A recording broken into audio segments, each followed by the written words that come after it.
할렐루야, 반갑습니다. 저희 오늘 이 시간 함께 나눌 말씀은 사무엘하 13장부터 18장까지인데요. 저희가 함께 읽기로는 15장 1절부터 12절까지 함께 읽겠습니다. 같이 함께 번갈아 가면서 읽고요. 그리고 마지막 12절 같이 함께 합독하시겠습니다. 제가 먼저 읽습니다. 그 후에 압살롬이 자기를 위하여 병거와 말들을 준비하고 호위병 50명을 그 앞에 세우니라.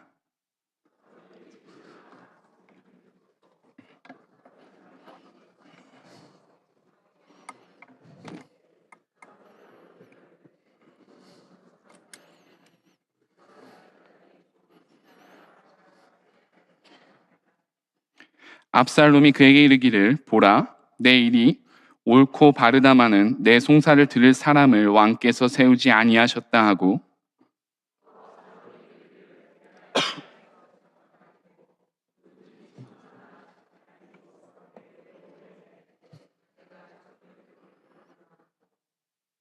사람이 가까이 와서 그에게 절하려 하면 압살롬이 손을 펴서 그 사람을 붙들고 그에게 입을 맞추니,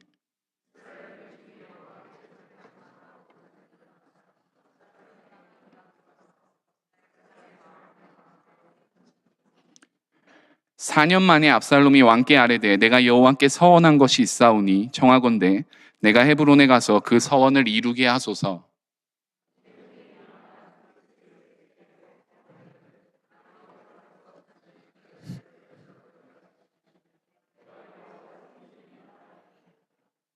왕이 그에게 이르되 평안히 가라 하니 그가 일어나 헤브론으로 가니라.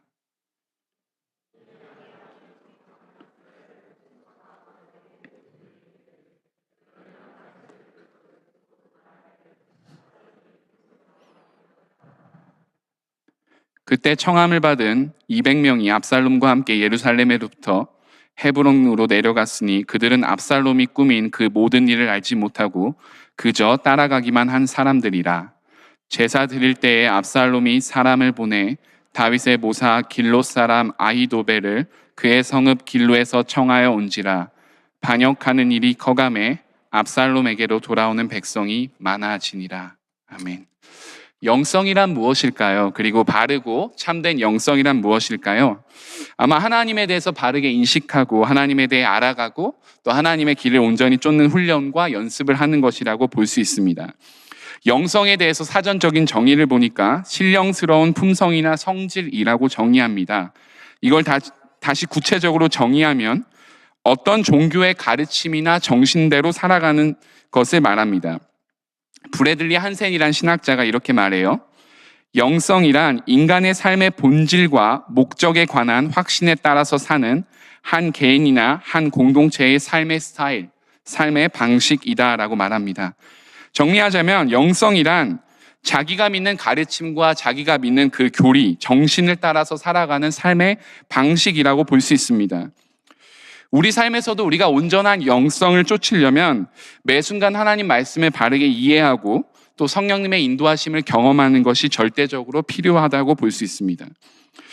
그런데 오늘 본문에 나오는 압살롬이라는 사람의 이야기는 그가 얼마나 잘못된 자기 욕망으로 포장된 영성을 취했는지를 잘 보여주고 있습니다. 반면에 온전한 영성을 취했던 그의 아버지 다윗이 있습니다. 저희가 오늘 압살롬과 다윗의 삶을 비교하고 대조하면서 자기 파괴적인 영성, 욕망을 가진 영성과 그리고 진정한 온전한 영성이 무엇인지에 대해서 함께 나누어 보려고 합니다. 압살롬의 이름의 뜻은요, 평강의 왕이시다라는 뜻입니다. 평화의 왕이시다. 그러니까 하나님만이 나의 평화이시고 나에게 진정한 평안을 주실 수 있는 분이다라는 뜻입니다. 그러나 이 이름과는 다르게 압살롬은 전혀 평안하지 못한 삶을 살게 됩니다. 압살롬의 전 생애를 보면 압살롬은 꽤 매력 있고 능력 있고 여러 가지 면에서 지도자의 덕목을 갖춘 자였습니다. 인물도 우선 출중했고요. 그리고 사람들의 마음을 오늘 본문에 읽은 것처럼 사람들의 마음을 쉽게 위로해주고 그래서 쉽게 얻을 수 있는 많은 사람들을 자기 편으로 끌어당길 만한 매력도 있는 자였습니다. 다윗의 아들 중에서 가장 뛰어난 자였고 앞으로 왕이 될 유력한 후보이기도 했습니다. 그러나 이 압살롬은 자기 삶에서 자기가 스스로 강점이라고 생각했던 것들, 장점이라고 생각했던 모든 것들을 잘못 사용해서 자기 인생을 파멸로 이끌게 됩니다. 이유는 단 하나예요. 왜냐하면 하나님이 주신 온전한 마음과 영성을 추구하지 않고 자기의 길을 스스로 추구하고 자기 중심적이고 욕망적인 탐욕적인 삶을 추구했기 때문입니다. 사실 압살롬이 이러한 파국을 맞이한 이유는 온전히 압살롬만의 잘못은 아니었습니다. 그의 삶은 다윗과 아주 깊숙이 매어져 있고 연결되어져 있습니다. 그리고 다윗에게 있어서 이 압살롬이란 아들의 이야기는 그의 전생에서 가장 뼈저리고 가슴 아픈 그런 사건이기도 합니다. 성경 저자는 다윗 왕국이 세워져가는 모습을 사무엘하 전반에 걸쳐서 이야기하는데요. 특별히 오늘 말씀 사무엘하 13장부터 18장까지 무려 6장에 달하는 이 이야기를 아주 세세하게 기록하고 있습니다. 이것은 이 사건이 다윗의 왕국에 있어서 얼마나 중요한 사건인지 또 심각한 사건인지 그리고 다윗의 삶에서 얼마나 고통스러운 이야기인지를 잘 보여주는 겁니다. 압살롬의 스토리를 간략하게 소개해드리면 저희가 잘 알듯이 압살롬에게는 여동생이 하나 있었습니다. 다말이란 여자고 공주입니다. 이 여자를 너무나 사랑했고 또한 취하고 싶었던 압살롬의 다른 배다른 형제가 있었는데 그가 암논이죠. 암논은 이 다말을 사랑했지만 자기 방식과 자기 뜻대로 사랑합니다. 그리고 결국 자기가 가진 권력과 힘을 통해 다말을 강간하게 됩니다. 그런데 놀랍게도 이 사건에서 아버지로서 한 나라의 왕으로서 한 나라의 리더로서 다윗의 목소리는 침묵되어져 있습니다. 성경은 분명히 다윗이 이 소식을 들었다 그리고 분노했다라고 적었습니다. 그러나 다윗은 아무런 조치를 취하지 않습니다. 이유는 두 가지였습니다. 첫 번째는 다윗 자신이 먼저 앞서서 밧세바에게 행한 범죄가 있었습니다. 그러니까 밧세바를 자기도 강간했죠. 자기가 가진 권력과 힘을 통해서. 그러니까 자기도 똑같은 잘못을 저질렀기 때문에 내가 무슨 말을 할 자격이 있나라고 생각했던 것 같습니다. 두 번째 이유는 보다 명확한 것인데 강간을 저질렀던 자기의 아들 암논이 이스라엘 왕자 중에 서열 1위였습니다. 그리고 장자였습니다. 그리고 앞으로 왕이 될 유력한 자였습니다. 그래서 그는 자기의 왕국을 위해서 아무런 일도 행하지 않습니다. 그런데 이 일에 분노한 또 다른 사람이 있습니다. 그가 바로 이 다말의 오빠였던 압살롬입니다. 그러니까 압살롬의 모략과 계략이 얼마나 철두철미한지 2년간을 조용하게 치밀하게 이 암논이란 사람을 죽이기 위해서 계획하고 때를 기다립니다. 그리고 결국 때가 되자 암논을 죽입니다. 그리고 어머니의 나라로 도망을 가게 되죠. 이 구약 성경을 보면 가끔은 이게 하나님의 말씀을 담은 경전인지 의심스러울 때가 있어요. 그래서 많은 자유주의자들은 구약 성경의 많은 부분은 정경으로 이 성경으로 인정해서는 안 되고 그리고 어린아이들에겐 더더욱 읽혀서는 안 된다라고 말합니다. 왜냐하면 구약 성경에는 창세기부터 시작해서 강간, 살인, 근친상간, 온갖 악한 계략과 모략들이 곳곳에 담겨져 있기 때문이에요. 그러나 저는 하나님이 이러한 추악하고 잔혹한 비인간적인 이야기들, 도저히 하나님의 말씀과는 어울리지 않는 이야기들을 성경 저자들이 아주 자세하고 세밀하게 기록했다라는 데에는 이유가 있다라고 생각합니다. 그것은 성경의 이야기가 바로 우리의 이야기이기 때문이지 않을까 싶습니다. 그러니까 우리의 마음 또한 복수심이 도사리고 있고 때로는 그것을 어떻게 실행할지 끊임없이 고민하고 계획하고 노력하기도 합니다. 압살롬의 삶에서 그는 하나님보다 자기가 더 옳다라고 여겼습니다. 자기 스스로 계획한 것들, 자기의 지식과 생각과 경험이 하나님보다 더 크다라고 확신했고 그리고 그대로 행합니다. 그래서 그는 하나님의 백성이었고 왕이 될 유력한 후보 중 하나였지만 모든 선택과 결정은 결국 자기가 원하는 대로 생각대로 행했습니다. 이게 압살롬의 심각한 죄입니다. 다시 압살롬은 복수를 행한 뒤에 몇 년이 지나고 나서 아버지의 부름을 받고 돌아오게 됩니다. 그러나 아버지 다윗은 여전히 압살롬을 용서해주지 않고 화해해주지 못합니다. 그로 인해서 압살롬은 또다시 잘못된 영성의 길을 가게 돼요. 그것은 바로 국가의 반역을 도모하고 자기의 아버지를 몰아내고 자기 스스로가 이 이스라엘의 왕이 되는 겁니다. 그래서 세력을 지속적으로 모으고 규합합니다. 사람들의 이야기를 들어주고 억울함을 풀어줍니다. 그리고 마음을 얻습니다. 많은 사람들이 압살롬을 좋아하게 됩니다. 그로 인해서 마침내 왕궁에 진입하게 되고 다윗은 신도 신지 못하고 맨발로 이 왕궁을 아주 처량하고 비참하게 도망가게 됩니다. 그런데 이 압살롬이 왕궁에 진입하자마자 가장 먼저 했던 일이 뭐냐면 그의 아버지 후궁들을 백주 대낮에 옥상에서 텐트를 치고 강간한 일입니다. 근데 그 옥상이 어떤 옥상이냐면 그 아버지 다윗이 거닐었던 그 옥상, 그리고 그 옥상에서 밧세바란 여인을 보고 강간을 행하고 살인을 행했던 제 아버지의 모습과도 이 압살롬의 모습은 아주 소름이 끼칠 만큼 너무나도 닮아 있습니다. 그러니까 사실 이 모든 일들은 다윗이 밧세바를 범한 때부터 시작된 일이었습니다. 너의 가문의 칼이 떠나지 아니하겠다라는 말씀이 이루어진 것이고 그 죄악부터 출발된 거죠. 제가 이 설교를 준비하면서 다윗과 압살롬의 이야기를 지속적으로 생각해보고 또 읽으면서 끊임없이 묵상해야만 했어요. 왜냐하면 이 사건을 단순히 압살롬이 완전한 악이고 완전히 나쁜 사람이어서 모든 것이 압살롬이 잘못했다라고 해석해서 설교를 풀어가기에는 압살롬의 삶이 너무나 억울한 측면이 있다라는 겁니다. 너무 불쌍하고 안타까운 면이 있어요. 왜냐하면 자기의 여동생, 아직 시집도 못 간 이 10대 애띤 소녀가 강간당했을 때 아무것도 못했던 그 무력한 자기의 모습을 보면서, 그리고 아무런 조치를 취하지 않는 아버지의 모습을 보면서 압살롬이 무엇을 생각했을까요?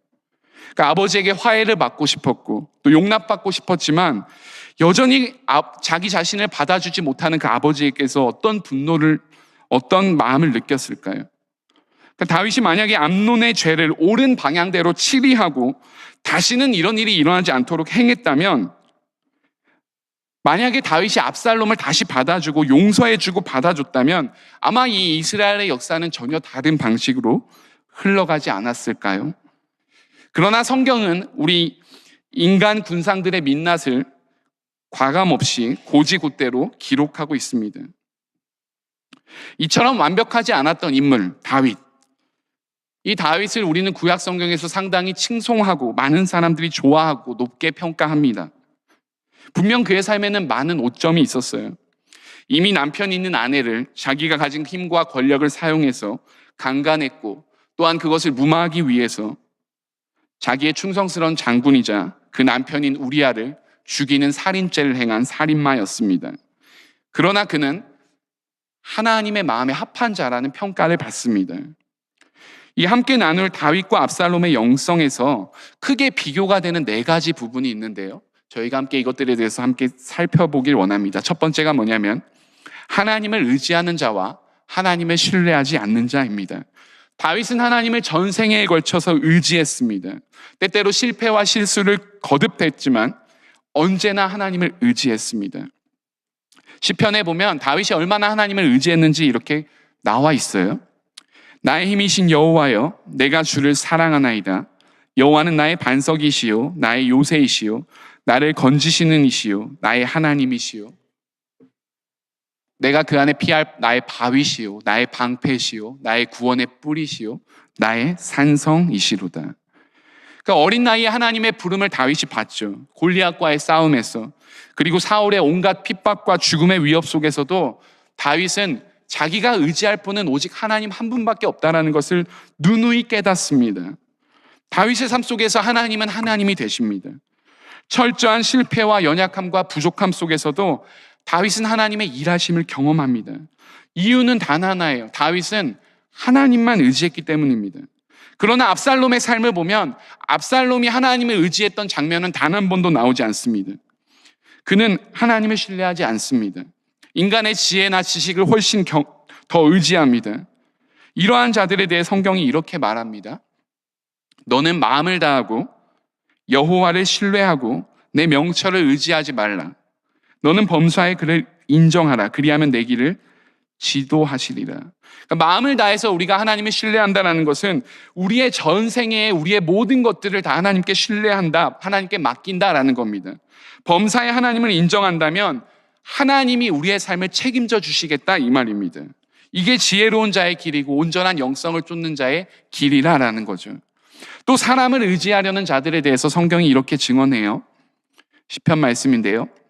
귀인들을 의지하지 말며 도울 힘이 없는 인생도 의지하지 말지니 그의 호흡이 끊어지면 흙으로 돌아가서 그날에 그의 생각이 소멸하리로다. 야곱의 하나님을 자기의 도움으로 삼으며 여호와 자기 하나님에게 자기의 소망을 두는 자는 복이 있도다. 인간들은 어차피 다 죽을 자들이라는 겁니다. 인간들은 도와줄 만한 실력과 힘과 능력이 없는 자들이라는 겁니다. 인간들은 언제나 변화할 수 있는 자들이라는 거예요. 변하지 않고 신뢰할 수 있고 영원한 분은 오직 하나님 한 분밖에 없으니까 하나님께만 소망을 두라는 겁니다. 그러한 자들에게 복이 있다라는 거죠. 그리고 재물을 의지하려는 자들에 대해서도 예수님이 이렇게 말씀하시죠. 누가복음에 저희가 잘 아는 비유인데요. 또 내가 내 영혼에게 이르되 영혼아 여러 해 쓸 물건을 많이 쌓아두었으니 평안히 쉬고 먹고 마시고 즐거워하자 하리라 하되 하나님이 이르시되 어리석은 자여 오늘 밤에 내 영혼을 도로 찾으리니 그러면 내 준비한 것이 누구의 것이 되겠느냐 하시니 자기를 위하여 재물을 쌓아두고 하나님께 대하여 부유하지 못한 자가 이와 같으리라. 신약 성경에 하나님을 대적하는 유일한 경쟁신이 있다면 그것은 만몬입니다. 돈이죠. 돈이 아무리 많아도 인간의 생명을 질 수 있고 살릴 수도 있고 죽일 수도 있는 하나님을 의지하지 않으면 결국 모든 것이 헛되다라는 겁니다. 여호와만이 우리의 힘이 되셔야 합니다. 여호와만이 우리의 의지할 분이셔야만 합니다. 여호와는 세상을 지으신 하나님입니다. 하나님이 여전히 세상을 다스리고 있고 모든 세상의 권세가 하나님의 발 아래 있습니다. 하나님은 자기의 능력과 자기의 의지와 자기의 실력대로 자기의 지혜대로 행하는 분입니다. 다른 어떤 것도 우리의 삶에서 하나님을 대체할 것도 없고 하나님 외에 의지할 것도 없습니다. 그런데 비극적인 현실은 이거예요. 우리가 살면서 누누이 경험하는 것은 하나님이 오직 의지할 만한 분이고 나의 주인이시다라는 진리를 우리의 머리로만 이해할 뿐 우리의 전생애가 그것을 인정하고 받아들이지 못해서 다른 어떠한 것들, 세상의 지식이요, 세상의 경험이요, 내 생각이요, 또는 눈에 보이는 어떤 의지할 만한 것들을 우리가 추구하고 있다라는 현실입니다. 여전히 우리가 지식으로는 우리가 머리로는 우리가 알지만 이게 우리의 가슴으로 우리의 마음으로 전달되지 않는다라는 거죠. 그러나 중요한 사실은 우리가 느끼든 느끼지 않든 우리가 믿든 안 믿든 간에 하나님은 하나님의 백성을 꼭 붙들고 계시고 붙잡고 있다라는 겁니다. 이게 진짜 현실입니다. 그래서 다윗처럼 우리가 해야 될 일은 뭐냐면 하나님의 손을 다시 꼭 붙잡고 세상에서 가장 힘있고 능력 있는 분만 의지하는 일입니다. 두 번째는 뭐냐면 다윗의 영성과 압살롬의 영성의 차이 두 번째는요. 하나님께 사소한 것도 묻는 자와 묻지 않고 자기가 모든 것을 결정하는 자의 모습입니다. 압살롬은 사람들의 조언을 여기저기서 많이 듣습니다. 사람들의 말을 하나님의 말씀보다 훨씬 신뢰합니다. 그리고 그는 이게 현실이라고, 이게 어쩔 수 없다고, 꼭 이럴 수밖에 없었다라고 반응합니다. 그러나 다윗은 하나님 앞에 이런 것도 물어봐야 하나 싶을 정도로 아주 사소한 작은 것조차도 하나님께 물어보고 응답을 구합니다. 어린아이 같은 마음으로 하나님 앞에 질문하는 그 모습이 우스꽝스럽고 때론 바보 같지도 하지만 그가 매 순간 하나님 앞에 질문했다는 것은 하나님과 다윗과의 관계가 그만큼 가깝고 친밀했다라는 것을 보여줍니다. 하나님 앞에 물어보고 하나님께서 무슨 말씀을 하실지에 대해서 기대했고 궁금해했고 또 그 뜻대로 따를 준비가 되어 있었다라는 겁니다. 가만 생각해 보면 저를 포함해서 왜 우리는 하나님 앞에 질문하고 물어보고 기도하지 않을까요?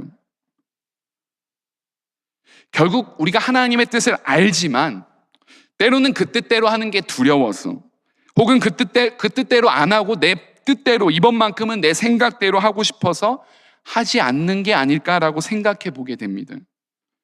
기도는 내 뜻대로 되게 해주십시오라고 하나님 앞에 간절히 매달려서 간청하는 게 아니라 하나님의 가장 선하고 좋은 뜻으로 나에게 이루어 주십시오라고 하나님의 뜻과 음성을 듣고 하나님 앞에 순종하고 복종하게 되는 과정입니다. 다윗은 이 일을 전 인생에 걸쳐서 이 일을 했습니다. 자기의 뜻을 늘 굴복시키고 하나님의 뜻에 자기의 뜻을 맞추는 이 일을 평생에 했죠. 진정한 영성이란 삶의 매 순간, 선택의 순간 속에서 하나님의 뜻과 말씀과 방향을 쫓아서 선택하는 겁니다. 그러나 거짓 영성, 뒤틀린 영성은 매 순간의 선택지 앞에서 자기의 야망과 자기의 욕망을 신앙이란 이름으로 포장하여 선택하고 합리화합니다.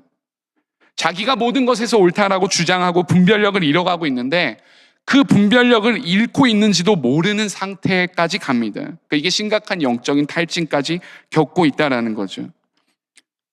압살롬 그 뒤틀린 영성이라는 책에 보면 이런 구절이 나옵니다. 제가 그 한국에 있을 때 전도사 사역을 처음 시작할 때 이제 저희 교회 담임 목사님 쓰신 책인데요. 그 구절을 잠깐 소개해 드리려고 해요. 선택이란 사람마다 신앙의 수준에 따라 전혀 다르게 자신들의 삶의 반응을 보이는 모습이다. 우리들이 만나는 상황은 객관적이지만 그 상황을 해석하고 거기에 반응하는 선택은 주관적이다. 그래서 선택은 항상 압도하는 능력을 갖는 동시에 상황에 압도당하는 비굴함을 갖기도 한다. 반란에 성공한 압살롬의 행동을 보면 아주 중요한 특징을 발견할 수 있다. 그런 압살롬이 모든 일들에 대해서 의견을 듣기는 하지만 결국 판단은 자기가 한다는 점이다. 그는 묻는 자가 아니라 늘 대답하는 자로 살았던 것이다. 그는 단 한 번도 하나님을 향해 질문을 던진 적이 없었다.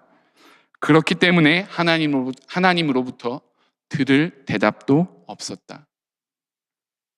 압살롬이 만약 순전한 마음으로, 어린아이 같은 마음으로 하나님 앞에 나아갔다면, 하나님의 뜻을 물었다면, 아니 그가 하나님의 말씀에 조금이라도 관심이 있었다면 그의 삶에 있어서 패망과 멸망은 막을 수 있었습니다. 그러나 그는 자기의 욕망과 욕심에 취해서 분별력도 잃었고 하나님에게 묻지도 않고 늘 자기가 선택했고 결정했고 판단했고 그의 뜻대로 행했습니다. 그의 끝은 파멸입니다. 바른 영성을 쫓는다라는 것은 하나님 앞에 우리가 끊임없이 묻는다라는 겁니다. 하나님의 뜻을 바르게 분별하고 하나님의 뜻을 행한다라는 거죠. 그래서 우리의 삶에서 압살롬과 같이 자기 자신을 채우는 욕망이 아니라 우리의 모든 선택 속에서 하나님의 뜻을 묻고 그리고 그 뜻대로 행할 수 있는 건강한 영성을 우리 모두가 세워져 나갈 수 있기를 소망합니다. 이 시간에는 세 번째인데요. 하나님을 닮아가려고 했던 자와 하나님을 이용하려고 했던 자의 비교입니다. 그러니까 하나님을 매 순간 자기의 삶에서 닮아가려고 몸부림쳤던 이 아둥바둥했던 다윗의 모습이 성경 곳곳에 그려져요. 성경 이야기에 보면 다윗은 영웅의 스토리가 아니라 우리와 같은 성정을 가진 연약함, 무지함을 가진 자의 모습으로 나타나고 있습니다. 그러니까 한 위대한 인물이 하나님의 뜻 가운데 쓰임받는 이유는 그가 잘나고 위대해서가 아니라 그를 쓰시는 하나님이 그 뒤에서 그를 사용하시기 때문입니다. 그리고 그가 하나님을 자기의 삶에서 닮아가려고 모든 노력을 다했다라는 거죠. 자기의 비굴함과 연약함과 부족함과 능력 없음 보면서도 하나님이 내 삶에 역사하실 것을 기대하면서 매 순간 하나님을 닮아갔다라는 겁니다. 이게 진정한 영성입니다. 그와 반대로 압살롬은 하나님을 닮아가는 게 아니라 하나님에 대해서 알지만 하나님을 이용합니다. 자기가 가진 능력과 실력으로 자기의 장점으로 하나님의 뜻이 아니라 자기의 뜻을 성취하고자 합니다. 자기의 욕망과 생각이 하나님의 뜻과 하나님의 방법을 압도합니다. 우리 예수 믿는 자들이 가장 주의해야 할 점이 바로 이 지점이라고 생각이 됩니다. 우리의 욕망과 하나님의 뜻을 처음에는 혼동하다가 나중에는 자기의 뜻과 생각이 하나님의 뜻이라고 어느 순간 합리화하게 되고 어느 순간에는 엄청난 자기 확신에 이르게 됩니다. 그래서 지금 내가 행하고 있는 일, 내가 하는 말, 내가 하는 모든 생각들이 하나님도 그렇게 원하실 것이라고 착각하게 됩니다. 무엇이 선한지 그른지 판단할 능력도 없고 그럴 만한 의지도 없습니다. 끊임없이 세상적 욕망을 추구하고 하나님 아닌 다른 것들을 추구하면서도 우리는 하나님을 잘 믿는다고, 나같이 예수 잘 믿는 사람도 없다고 자아 도취를 합니다.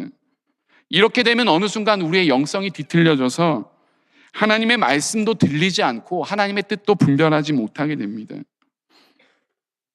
압살롬의 삶에서 압살롬이 겸손하게 하나님의 뜻을 끊임없이 물었다면, 하나님 앞에 나아갔다면, 진정한 예배의 자리와 기도의 자리를 그가 회복됐다면 그는 하나님이 주시고자 하는 더 좋은 것들, 풍성한 것들을 누리고 회복했을 것입니다. 하나님을 닮아간다라고 있어서의 중요한 핵심 단어는 뭐냐면 바로 관계입니다. 릴레이션십이요. 기독교의 영성과 다른 종교의 영성과 다른 것이 무엇일까라고 질문해 보면 본질적인 차이가 하나 있는데 그게 바로 관계입니다. 다른 종교에는 관계가 없습니다. 인격적이지 않습니다.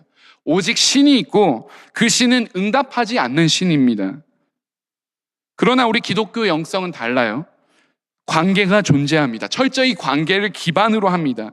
성경적인 영성은 바른 관계와 바른 교제를 출발점으로 삼습니다.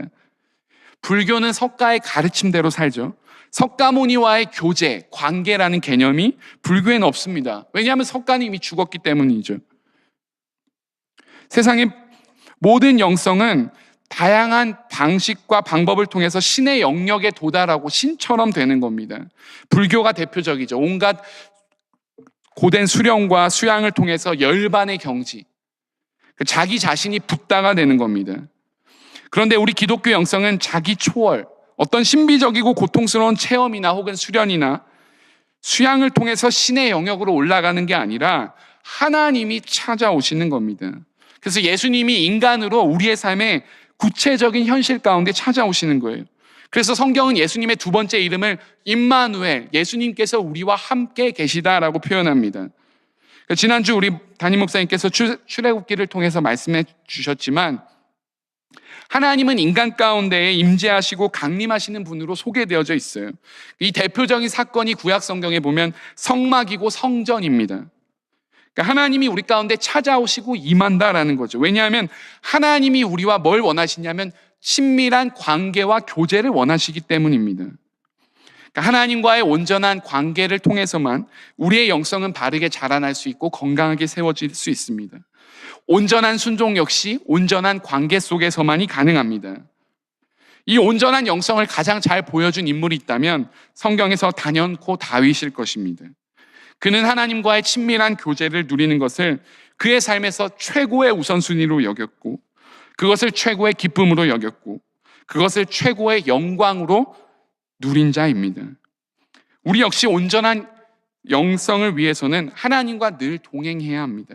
하나님과 만나고 하나님의 음성을 듣고 하나님의 뜻을 알게 되면 우리가 자연스럽게 하나님을 닮아가게 됩니다. 그리고 바로 이 친밀한 관계가 하나님께 기쁨이 되고 영광이 됩니다. 그래서 우리 모두가 하나님과 친밀하고 또 인격적인 사귐과 나눔을 통해서 온전하고 건강하고 또 바른 영성을 세워져 나갈 수 있기를 소원합니다.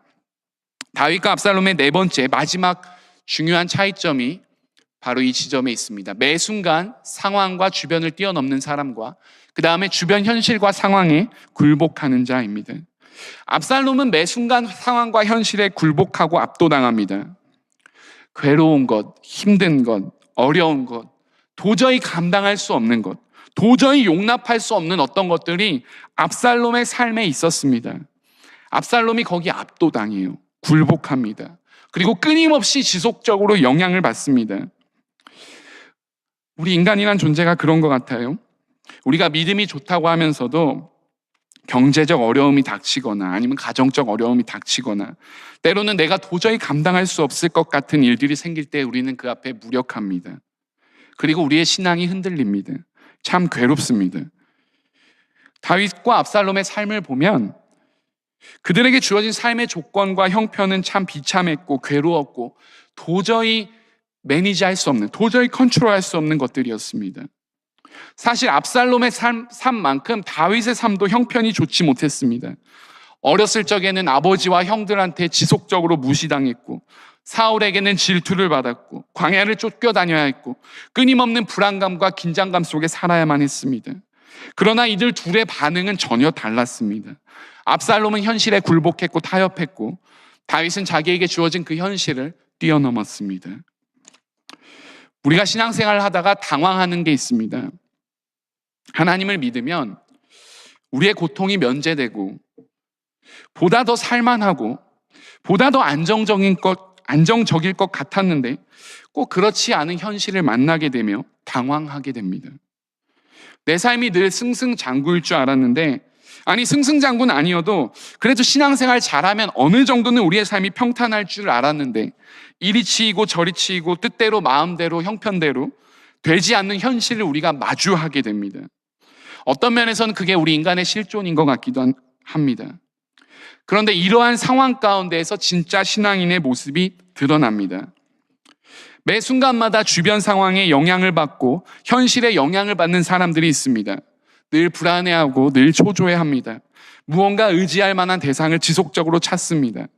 변화하는 것 같다가도, 성숙하는 것 같다가도 조금만 흔들리면, 조금만 어려움을 당하면 쉽게 좌절하고 낭망하고 넘어집니다. 물론 인간의 연약함이기도 하고 어리석음 때문이기도 합니다. 그런데 진짜 문제는 변화하는 우리 주변의 상황과 형편과 현실 가운데에서도 우리의 생각이나 습관을 바꾸지 않고 여전히 우리가 이것을 고집하며 신앙생활을 한다는 점입니다. 우리가 변화를 위해 수고하거나 애쓰지 않습니다. 많은 사람들이 시간이 지나면 모든 문제가 해결될 거라고, 그리고 인간은 그래도 저절로 성숙해져 갈 것이라고 흔히들 쉽게 이야기합니다. 그러나 자세히 따져보면 우리가 나이가 든다고, 시간이 지난다고 절로 성숙해지는 것 같지는 않습니다. 우리의 영성은 하나님과의 바른 관계 속에서 훈련을 통해서만 자라나게 됩니다.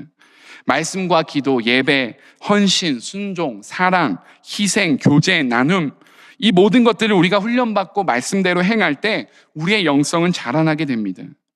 그래서 우리가 우리 스스로 질문을 던져볼 수 있습니다. 지금 나는 매일의 삶 속에서 어떠한 영성을 실천하고 훈련하며 가꾸어 가고 있는가? 그리고 지금 내가 처한 상황과 현실과 정황은 어디인가? 하나님께서 허락하신 나의 삶의 자리가 어디일까요?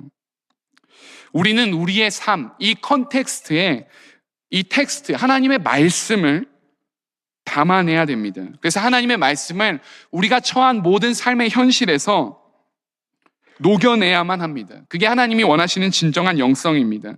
다윗은 상황과 현실과 조건이 결코 녹록지 않았고 그의 삶에 장애물들이 많이 있었습니다. 그러나 그는 그것에 머무르지 않고 굴복하지 않고 타협하지 않고 그것을 뛰어넘습니다. 다윗의 삶에서 그가 이 모든 문제를 자기 스스로 행하려고 하지 않았습니다. 다윗이 한 일은 하나님을 의지함으로, 하나님을 온전히 신뢰함으로, 하나님과의 인격적이고 친밀한 관계 속에서 이 일을 다윗이 행합니다. 결국 현실을 우리가 뛰어넘을 수 있는 힘은 하나님 우리 아버지의 도우심과 인도하심, 그 선하심을 통해서만이 가능하게 되었다라는 것을 우리가 배우고 깨닫게 됩니다. 그래서 우리 모두가 처한 삶의 자리, 괴로움과 고통 속에서도 하나님께서 우리의 연약함과 부족함과 모자람에도 불구하고 우리를 하나님의 길로, 선한 곳으로, 좋은 곳으로 인도하신다라는 것을 경험케 하십니다. 이제 말씀을 맺습니다. 신앙의 길을 걸어가고 쫓으면서도 우리는 잘못되고 뒤틀린 영성을 추구할 수 있다는 것을 날마다 기억하고 또한 두려워해야 합니다. 이 이야기는 단순히 수천 년 전에 일어난 다윗 가문의 비극사가 아니라 오늘날에도 반복되고 되풀이되고 있는 우리의 현실임을 우리가 알아야 합니다. 그러나 감사한 것은 하나님이 우리의 삶을 여전히 신실하게 붙들고 있다라는 진짜 현실입니다.